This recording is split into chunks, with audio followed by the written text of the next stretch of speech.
Tēnā koutou katoa. No Croatia, me Ngāpui o Kutupuna, no Tamaki Makaurau ahau. Ko Sonia Russell tōku ingoa, nā mihi nui ki a koutou katoa. Tēnā koutou, tēnā koutou, tēnā koutou katoa. So welcome to this session on embedding Māori history, culture and wisdom into mental wellbeing support. We're really pleased to have you here.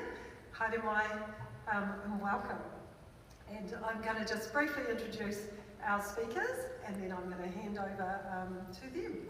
So I do want to introduce Wee Tito Hoata, who's going to be talking to us, so he's the co-chair of Te Kiti Pounamu, and he's going to be talking to us about walking together to 2050, grounded in ancestral wisdom and united in vision.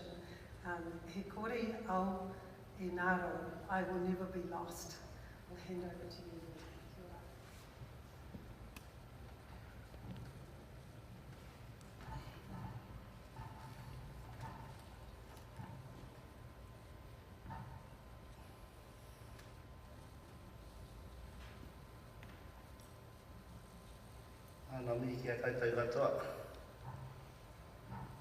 Those of you who've read the abstract that I was presenting today, this is an abstract of that abstract.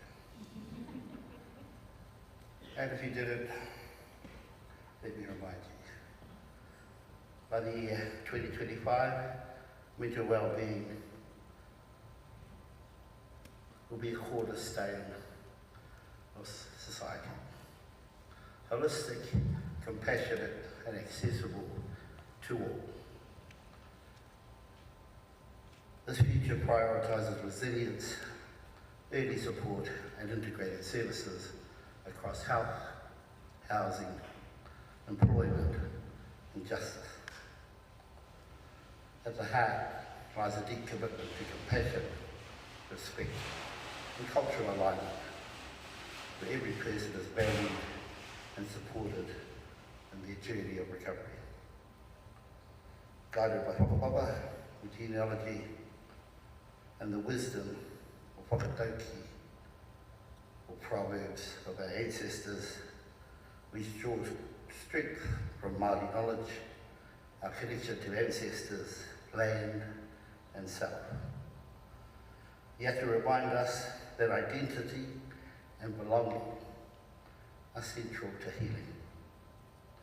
As they nurture the world, so too must our systems nurture our people, honouring lived experience, culture and community.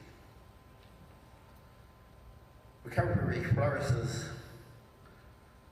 when embedded in both traditional and contemporary approaches. A truly responsive system listens, adapts and empowers. In this presentation we hope to explore transformative ideas shaped by cultural identity, lived experience and the dismantling of stigma through dignity and kindness. Wata wara ki kiwa, ko te hapa i o ki muri, ke tūturu tanga mahi poro te marumana o te hake.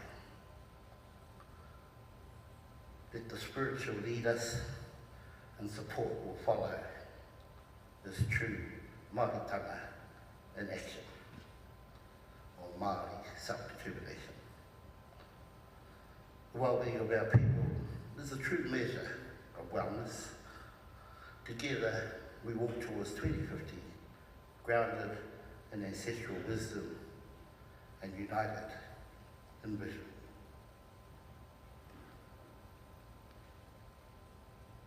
Ko reira tēnā koutou katoa. A he mea tuatahi, i te mana whenua tēnei whenua. Te whenua nei, me o koutou, nā mea whiako, ko tau mai nei. I tētai ake.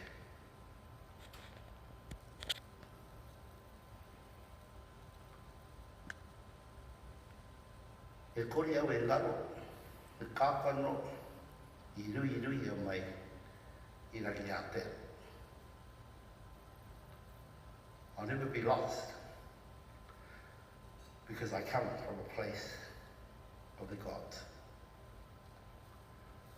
If you know raki a te, there's a place associated with Nesian mystic, Polynesian, Micronesian, Melanesian. We descend from the Creator.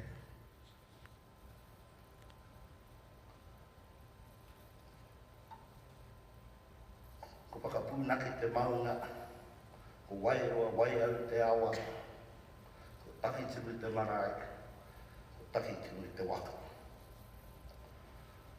My mountain is whakapūnaki. My rivers are wairoa me wai au. My marae is taki tunu, and my waka is taki tunu. In Aotearoa, New Zealand, we have marae,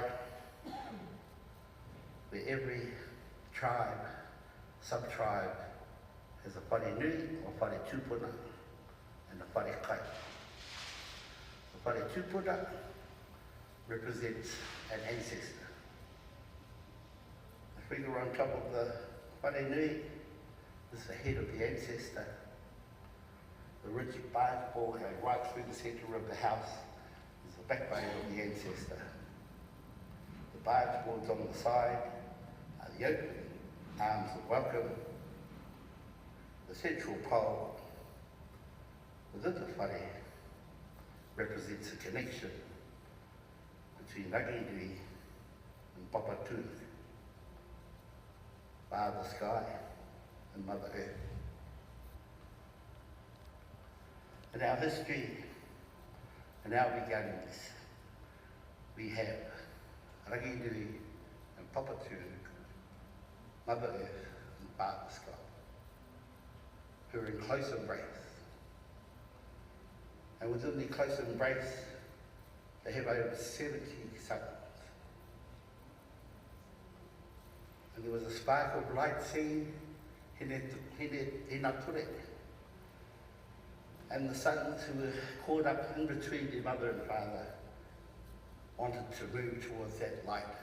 And through great debate, they decided to separate their parents. Some agreed, some didn't. A great battle was fought, and it was decided they would separate their parents. Ranginui, Sky Father, Papatū, Earth Mother.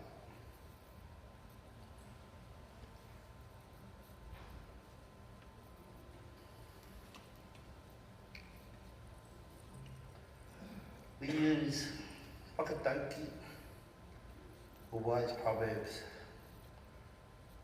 and some of them I've used in this abstract. Again, e kore au e ngaro, e kāpano, e rui o mai I rangi ake. You'll never be lost as we come from a place of the gods. You are the living flesh of all your ancestors. You are the living DNA of all those who have passed and for all those who follow you.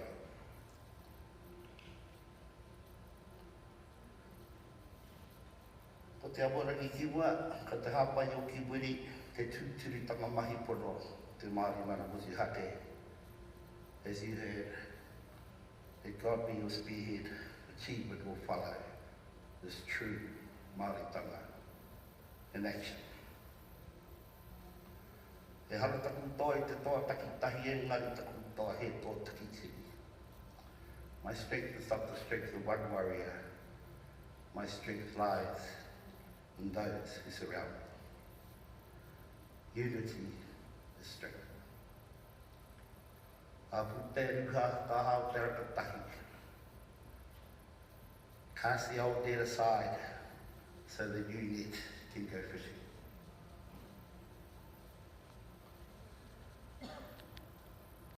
Identity is good for everybody. Knowing who you are, knowing where you come from. As I've said before, we descend from the Creator.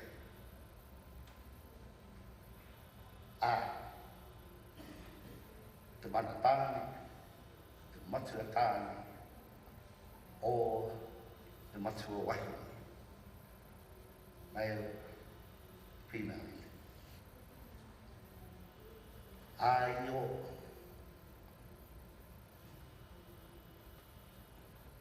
Where we termed as God, or the Creator. So as I said, there's an abstract of what I explained.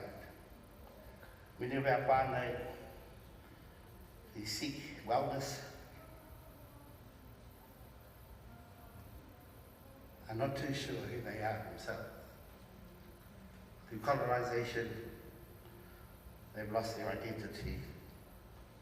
And so I put this together to help our whānau understand who they are. Music, being an international language, we use that to cross all races, creeds and colours. Pai a te ti kahurangi ki te tuahu koe me he maunga teitei. Throughout life, seek all that is beautiful, and may only the highest of mountains detain you in your quest.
if I can, just to give some explanation to this.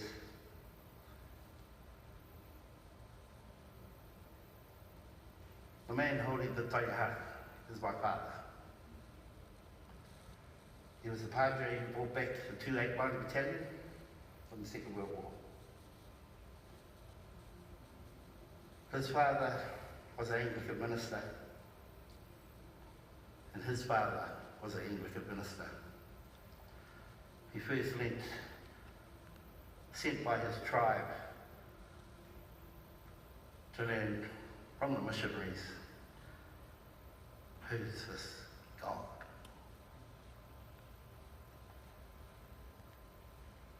Dad was told by his father, Henry, before he went to war with his three brothers, if you touch women, if you touch alcohol, you and your brothers will not come back. He didn't touch women, he didn't touch alcohol, and they all came back.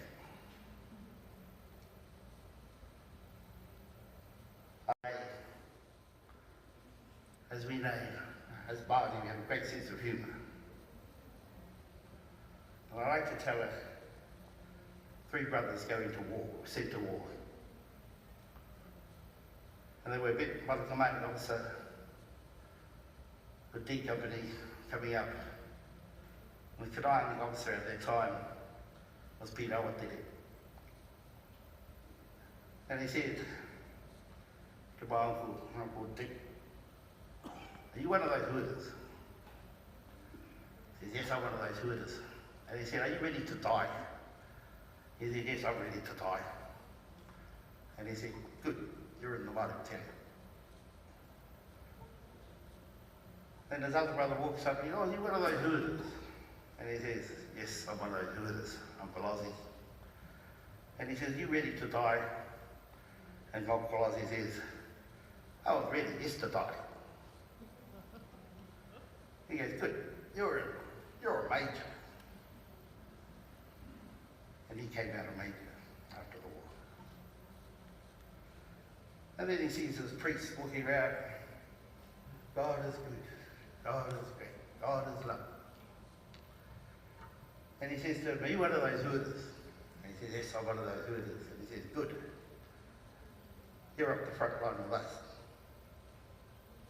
Where we're going, we want God on our side. And the minister goes, kill those Germans, kill those Germans.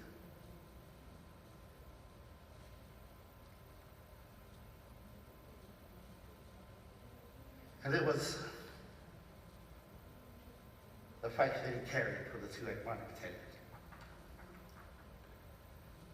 And hopefully in an abstract way, I was able to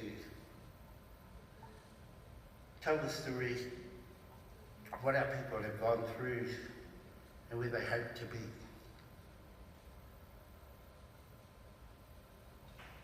Dad was criticised by the Anglican Church when he returned, as they believed, along with Māori Mars, that he was also a Māori Padre in the Māori Battalion. One of those days, Dad was the only Padre who served at the front line. So he was there when the bombs were falling. And had endeared himself to the men of the Māori Battalion.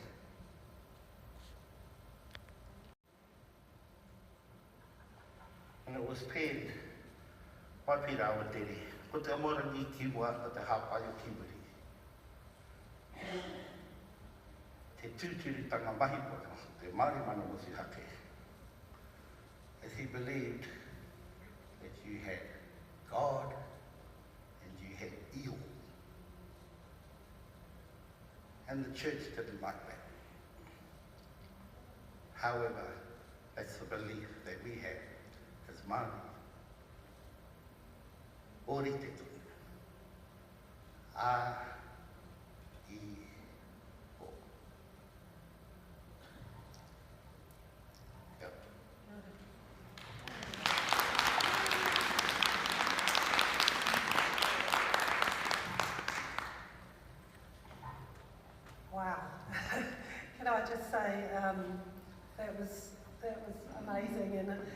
for those of us in the audience from Aotearoa, we're used to knowing that time is fluid in Māori world, but I have to say that is just such a deep and heartfelt presentation. So thank you, Wee, and I just love the waiata that you shared with us. That was really powerful, so thank you.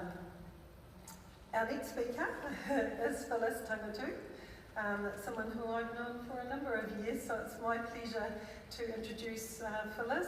She is with Emerge Aotearoa, which is a large NGO organisation in Aotearoa, New Zealand, and she's going to be talking to us about Te Tiriti o Waitangi and what Emerge has been doing in terms of embedding Te Tiriti o Waitangi in their organisation and some of the tools that they've used for that. So that's the Treaty of Waitangi. Hopefully those of our Aussie neighbours that know what that is, that is the treaty between the Crown and the Indigenous people of New Zealand, of course the New Zealand Māori. So thank you, kia ora. And given that very illustrious long corridor at the beginning, and I don't know whether you saw that beautiful woman at the end of the pictures with the blondie-ish hair, that was me, Kilda. And actually I have to say, we sang that song himself, so Nui Rawa Ngā Mihi Wee. Nui Rawa Ngā Mihi kia koutou. I acknowledge the traditional owners of the land, and just want to say it's certainly a privilege to be here. I'm not going to talk too long. I had two sections that I was doing this afternoon. One is about Te Tiriti and some of the work that we've been doing in our organisation in Aotearoa, New Zealand, but also looking at a whole systemic change process. And I know that over the past few days we've heard quite a few presentations on that. And last night we were in the same room listening to some of our Aboriginal whānau talk about some of that work, so I just want to acknowledge that. So I want to go through this quite quickly, and it's great to have Barb here, because Barb pinched me from the government 3 years ago now, Barb. She came, Barbara Disley, she came and she said, Philly, you need to come and work in Emerge Aotearoa. And I didn't know who Emerge was, and I looked at Barb and I couldn't say no. But I guess it was at the right time, because our government was changing. We've got these Donald Trump related eggs of prime ministers and ministers in our country. I have to say, I hope there's no minister here from New Zealand, or there's no recording like Rebecca said earlier today. But we were going through changing times. They totally have dismantled the health system as we knew it and created something else, and they're still trying to figure out what that looks like. So I guess 3 years ago, when Barbara warned me it was time, and I just want to thank you for that, because I love it. And it's great to see some of the Goldie Oldies from our system, Daryl at the back there, Sonia over here, with some of the dinosaurs, Daryl? Still working in the mental health system, endeavouring to ensure that change occurs and we head in the right direction. Okay, I want to zoom through this, and I want to share some stories. What I've done is I've broken the Tiriti up into aspects of the treaty. I'm not going to go into the background detail of it, but I'm going to share with you what it is that we have done, or we're doing, as a mainstream organisation to honour it, yeah?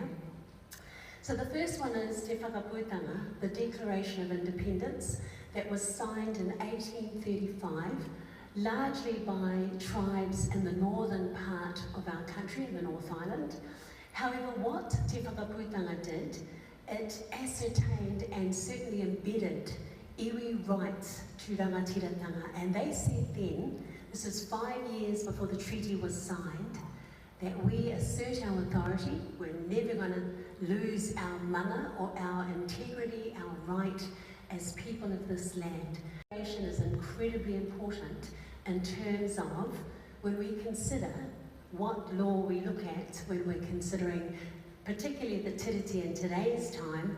The Declaration of Independence has to be a very important document that we look at. So, Te Whakaputanga, and I'll talk about what it is that we do as an organisation. The Article 1 of the Tiriti is about the Crown acknowledging their right to governance, kawanatanga. It's about So what happened with the tiriti was that Māori allowed the Crown, or those representatives of the Queen at the time, to come in and exercise governance. And we know because they were terribly unruly, they were getting drunk and disorderly and doing all sorts of tragic things. So they had to come and establish a system to manage and look after their old people. But what we ascertained as Māori was that they would acknowledge, continue to acknowledge our rangatiratanga or our self-determination. So what is it that we do as a large mainstream organisation in Aotearoa that honours this? This is what we're doing in Ka Puta Kaora, Emerge Aotearoa. If we want to go in to consider a contract, let's say recently we applied for a contract to work in prison, in the prisons in New Zealand. What we did was we went to see where's this prison, and Parewariamo in Auckland is sort of up north Auckland a wee bit. We identified who the traditional owners of the land were. We went and met with them and said, we're Emerge Aotearoa, we're wanting to go for this contract in the prison, we're telling you this is who we are, we have this interest, we want your support. And let me tell you, often what they'll say to me is, are you kidding? Nobody ever comes and tells us that we're going to go and do this in this area. You know, so are you for real? And I say, yes, we are. We're coming to tell you we want to get your support, and if you want to do this, then we'll help you do it, or we will gracefully back up and make sure that you get first dibs in this opportunity. So that's about being honourable kawanatanga, respecting and acknowledging the mana rangatiratanga of the iwi. So certainly with any new opportunities that we have within Emerge Aotearoa, that's how we practice our kawanatanga. Okay? The other thing, oh, here's a beautiful picture.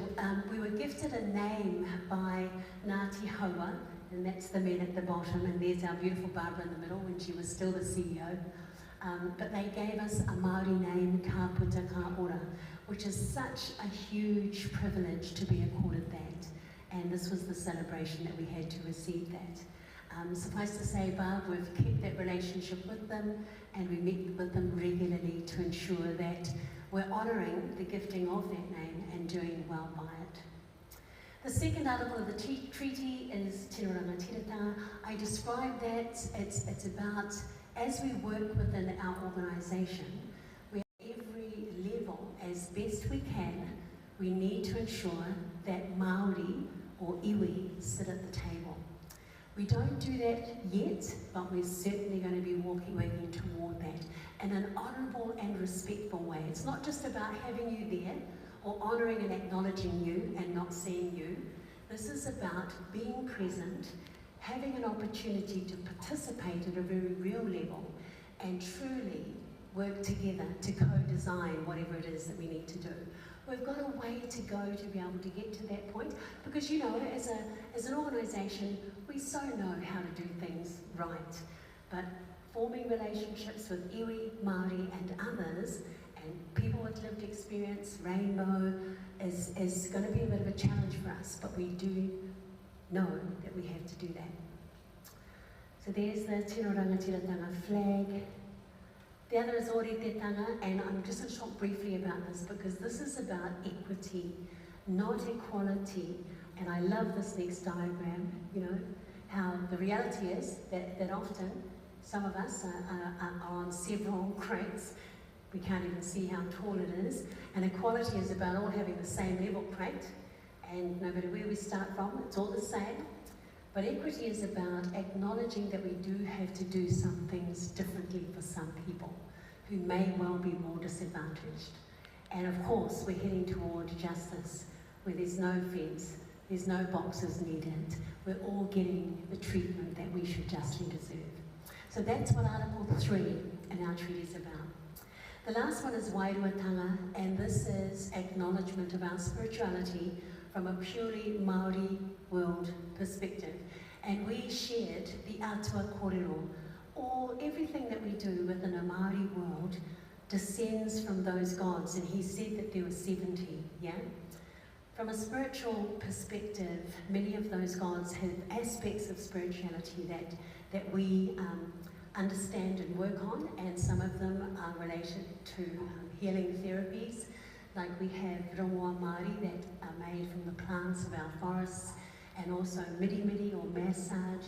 All of those things, and I guess one of the most important in terms of mental health is actually being able to ascertain whether or not one of our people has a Māori-related illness as opposed to having schizophrenia or bipolar disorder or having a psychotic episode. We have people who can recognise that that's the case, and no doubt very similar within our Aboriginal communities. So Wairuakanga is all about that. It's all about us being able to recognise and acknowledge. And one of the things that we're doing in Emerge is we have this Ignite platform that provides support to kaimahi, and it's not just within our organisation but across the country.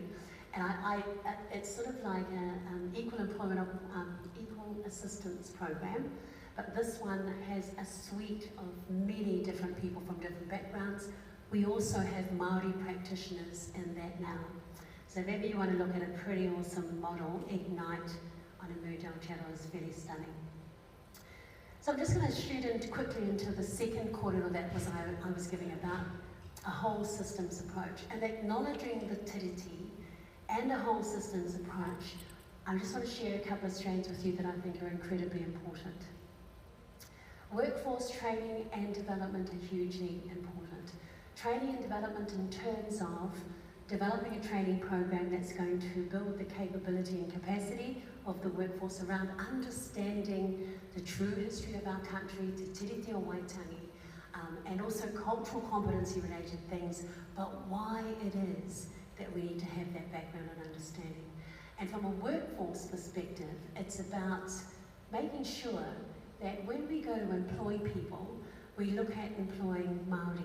Certainly if we're working where Mere works in Wellington, where the Māori population is probably about, I'm not sure Mere, but I'll just make it up, 30% of the population, and we have a service that's working within Wellington that has Māori that are 90% of the client, we need to reflect that worker to client ratio.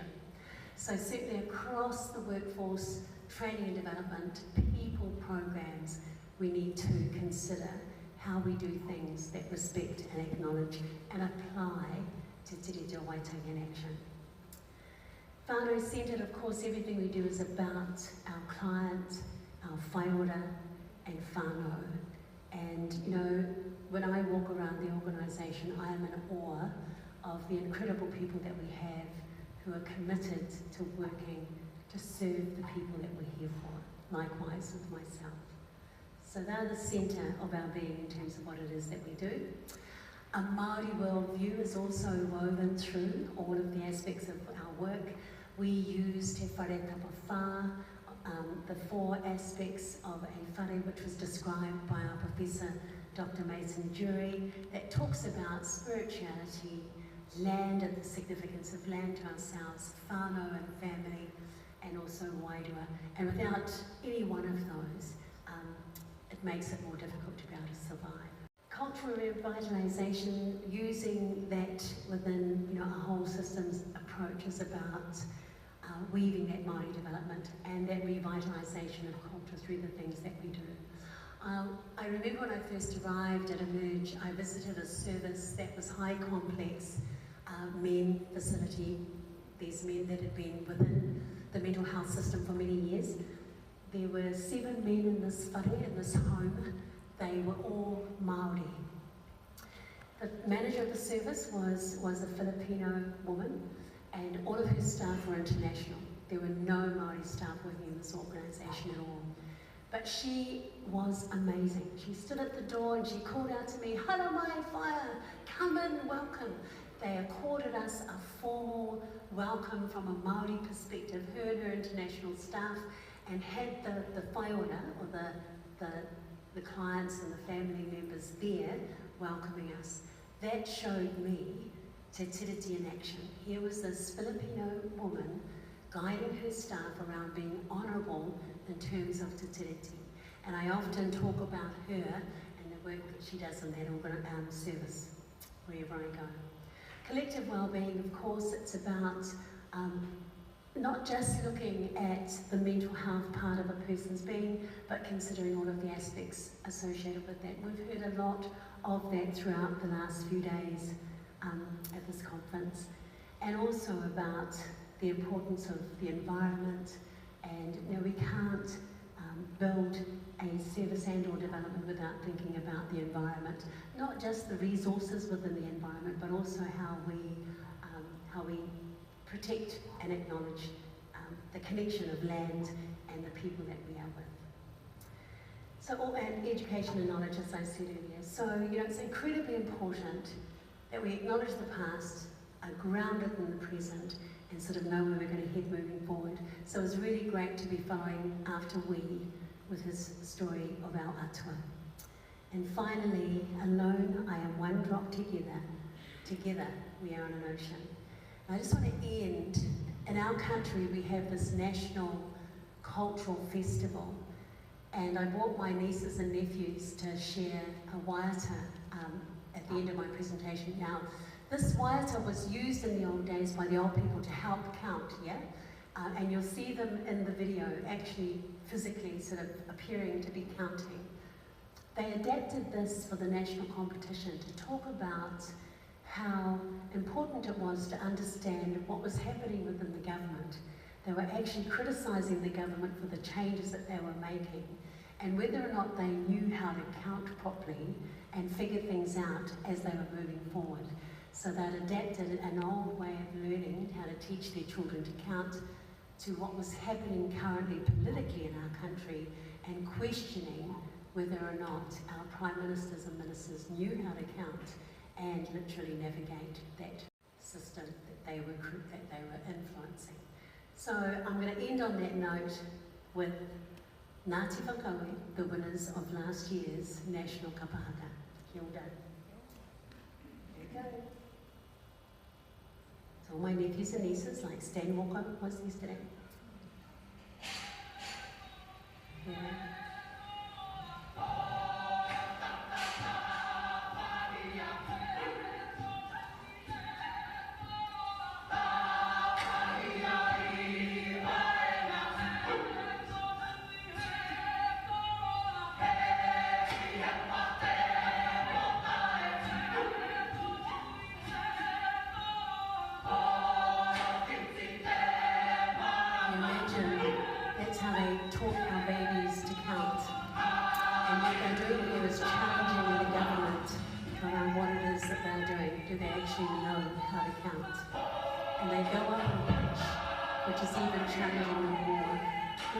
Facial features of the woman, but the widening of the eyes is like a challenge.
and just the depth and the feeling and the wairoa, as we would say, is just incredible. Yeah, shall we give another?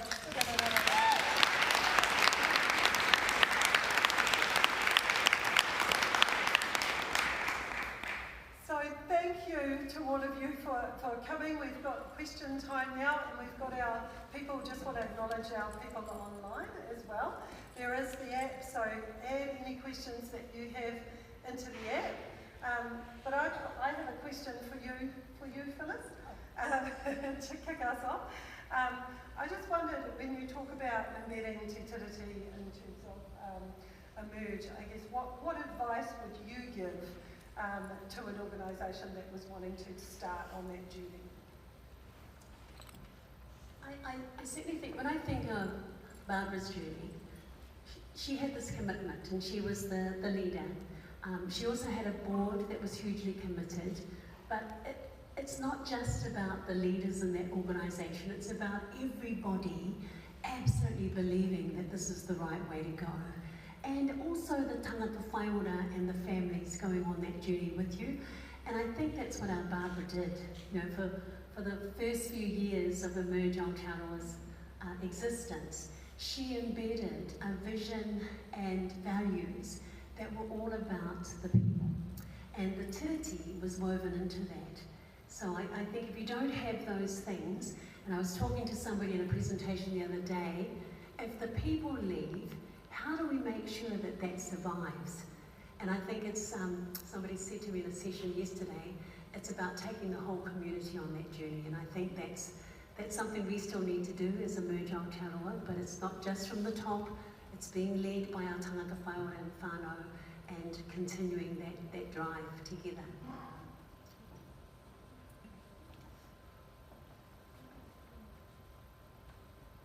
Does anyone have any questions? Don't be shy. Got a microphone here. Any questions for Wee and Phyllis?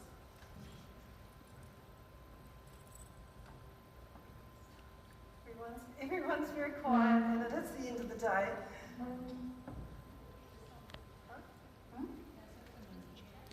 Are there?